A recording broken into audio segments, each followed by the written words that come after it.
Hello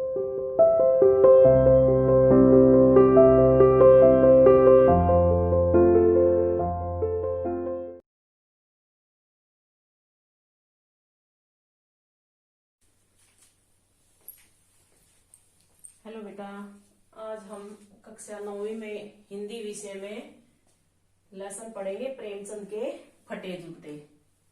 हम पढ़ते तो व्याकरण, लेकिन आज हम पहले इसी किताब को ही कंप्लीट कर लेते हैं, क्योंकि 3 लेसन तक हम पढ़ चुके हैं।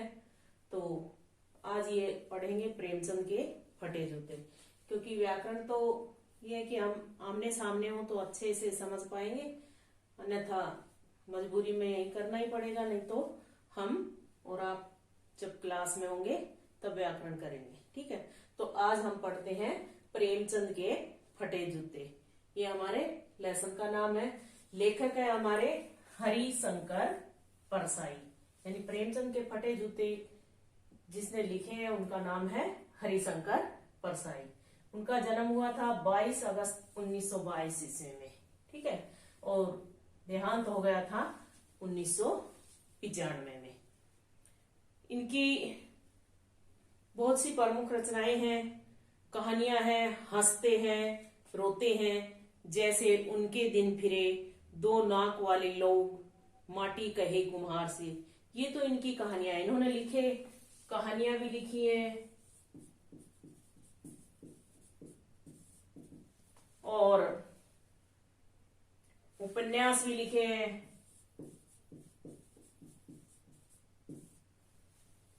और निबंध भी लिखे हैं। निबंध संग्रह, ये इन्होंने सारी चीजें लिखी है।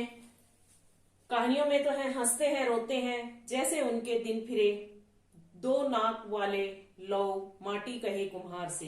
ये इनकी कहानियां हैं।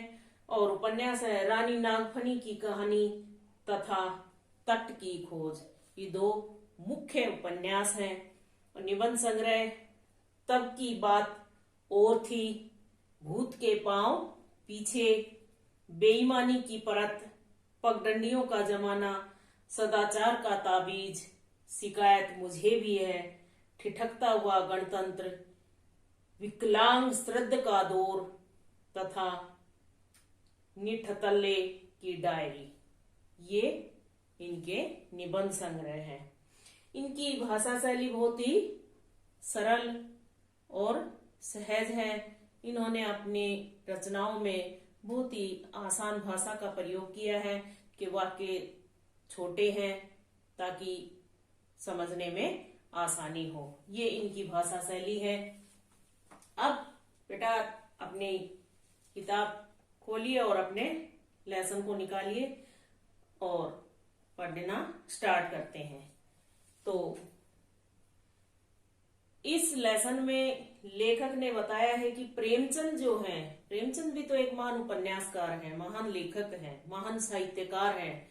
उनको तो न जाने कितने नामों से नवाजा गया है, लेकिन वो जैसा है वैसा दिखने में विश्वास करते हैं। वो कभी दिखावा नहीं करते और अपनी जो समाज में जो बुराइयां हैं उनको दूर करने में वो अपना भरसक प्रयास करते हैं, यहाँ तक कि अपने जीवन को भी कुर्बान कर देते हैं।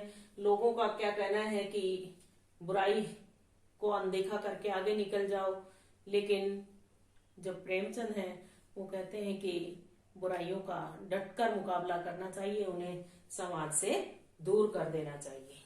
तो देखिए, प्रेमचंद का एक चित्र मेरे सामने है, पत्नी के साथ फोटो खिंचा रहे हैं। ये लेखक कह रहे हैं कि प्रेमचंद के बारे में बता रहे हैं कि वो मैंने एक चित्र देखा है, उसमें वो अपनी पत्नी के साथ फोटो खिंचवा रहे हैं। सिर पर किसी मोटे कपड़े की टोपी, कुर्ता और धोती पहने हैं। कनपटी चिपकी है, कनपटी यानी ये वाला हिस्सा वो चिपकी हुई है, अंदर की तरफ घसी हुई है। गालों की हड्डियां उभर आई है, ये वाला जो हिस्सा है ये बाहर निकला हुआ है, क्योंकि ये चिपका हुआ है तो ये हड्डियां बाहर निकली हुई है, यानी कमजोर है। पर घनी मूछे चेहरे को भरा भरा बतलाती हैं। ये उनका चरित्र चित्र जब हम लिखेंगे तो उसमें लिख सकते हैं। पाँव में कैनवस के जूते हैं। कैनवस का मतलब क्या होता है? एक प्रकार का मोटा कपड़ा होता है, उसको कैनवस बोलते हैं। जिनके बंद बेतरतीब बंधे हैं। बंद का मतलब होता है तस्मे, फीते, जो हम जूते में बांधते हैं, जूते के जो फीते हैं वो बेतरतीब मतलब सही तरीके से नहीं, बेढंगे तरीके से बंधे हैं। लापरवाही से उपयोग करने पर बंद के सिरों पर की लोहे की पतरी निकल जाती है। जब वो फीता हम बांधते हैं और आपने देखा होगा कि फीते के दोनों सिरों पर लोहे की या प्लास्टिक की पतरी लगी होती है, यानी गोल, ताकि फीतों को जूते में डालने में आसानी हो। अगर वो हटा देंगे तो वो सीधा कपड़ा सा हो जाएगा और वो फिर डालने में परेशानी होती है और सही से डल भी नहीं पाते। इसलिए वो सही तरीके से यानी लापरवाही से प्रयोग करने पर उनकी जो पतरी थी वो निकल गई और छेदों में बंद डालने में परेशानी होती है। अब फीते डालने में दिक्कत होती है, तब बंद कैसे भी कस लिए जाते हैं, यानी फिर कहीं भी डाला वहीं का वहीं बांध डाला और बांध लिया। दाहिने पांव का जूता ठीक है मगर बाएं जूते में बड़ा छेद हो गया। कौन सा जूता फटा हुआ है? बाएं पैर का। ठीक है, प्रेमचंद का कौन से पैर का जूता फटा हुआ है? बाएं पैर का, यानी दाएं पैर का जूता बिल्कुल ठीक है और बाएं पैर का जूता फटा हुआ है और उसमें भी बड़ा छेद हो गया है, जिसमें से पैर की जो उंगली है वो बाहर दिखाई दे रही है, जिसमें से उंगली बाहर निकल आई है। मेरी दृष्टि इस जूते पर अटक गई है।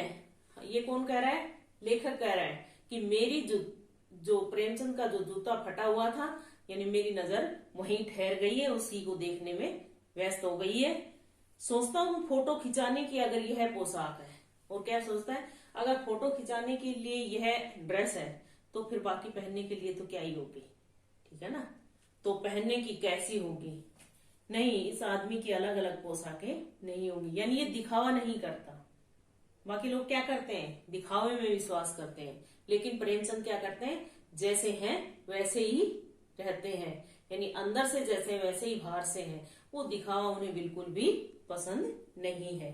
तो इसलिए लेखक पहले अपने आप से ही सवाल करता है कि अगर फोटो खिंचाने के लिए यह ड्रेस है तो फिर पहनने के लिए कैसी होगी, लेकिन अगले ही पल फिर अपने आप से ही प्रश्न का जवाब भी देते हैं कि नहीं, इस मनुष्य के पास अलग अलग पोशाकें नहीं होंगी, इसमें पोशाकें बदलने का गुण नहीं है, यह जैसा है वैसा ही फोटो में खिंच जाता है। यानी ये जैसा है वैसा ही इसके आने जाने की भी, जैसे हम करते हैं कि भाई आने जाने के लिए अलग पोशाक हो और शादी ब्याह में पहनने के लिए अलग हो, घर के लिए अलग हो, तो लेकिन ये ऐसे इंसान नहीं है, इनके पास वही है जो ये बाहर दिखते हैं। मैं चेहरे की तरफ देखता हूं, क्या तुम्हें मालूम है मेरे साहित्यिक पुरखे? अब पहले किस नाम से पुकारा गया है? साहित्यिक पुरखे।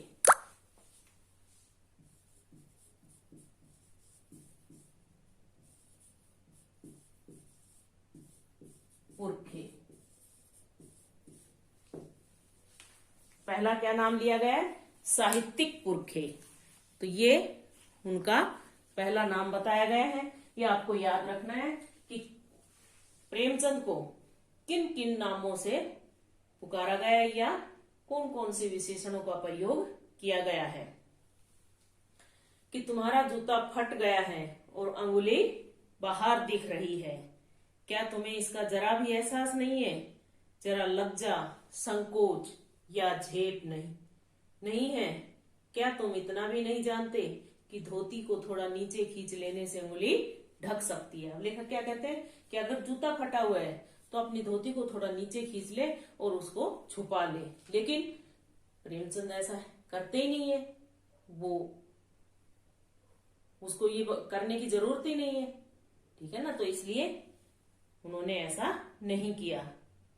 मगर फिर भी तुम्हारे चेहरे पर बड़ी बेपरवाही, बड़ा विश्वास है, लेकिन फिर भी तुम्हारा जो विश्वास है वो ज्यों का त्यों है। फोटोग्राफर ने जब रेडी प्लीज कहा होगा, रेडी प्लीज का मतलब जब फोटो खींचने के लिए जो तैयार होता है, तैयार बोल देता है कि हाँ आप फोटो खींच दो, तो उसके लिए तब परंपरा के अनुसार तुमने मुस्कान लाने की कोशिश की होगी। दर्द के गहरे कुएं के तल में कहीं पड़ी मुस्कान को धीरे धीरे खींचकर ऊपर निकाल रहे होंगे कि बीच में ही क्लिक करके, क्लिक का मतलब फोटो ले लिया होगा, फोटोग्राफर ने थैंक यू कह दिया होगा। विचित्र है यह अधूरी मुस्कान, यह मुस्कान नहीं, इसमें उपहास है। उपहास का मतलब होता है मजाक उड़ाना, हंसी उड़ाना, व्यंग है। आगे देखिए, यह कैसा आदमी है जो खुद तो फटे जूते पहने फोटो खिंचा रहा है पर किसी पर हंस भी रहा है। हंस किस पर रहा है?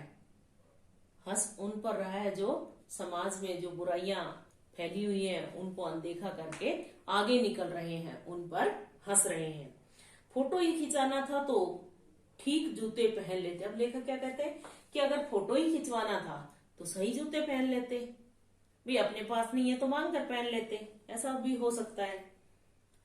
फोटो न खिंचाने से क्या बिगड़ता था, या फिर फोटो ही नहीं खिंचवाया हो, शायद पत्नी का आग्रह रहा हो, यानी पत्नी ने कहा होगा इसलिए खिंचा लिया होगा, और तुम अच्छा चल भाई कहकर बैठ गए होंगे, यानी पत्नी ने कह दिया तो फोटो खिंचाने के लिए तैयार हो गए, मना नहीं कर पाए। मगर यह कितनी बड़ी ट्रेजेडी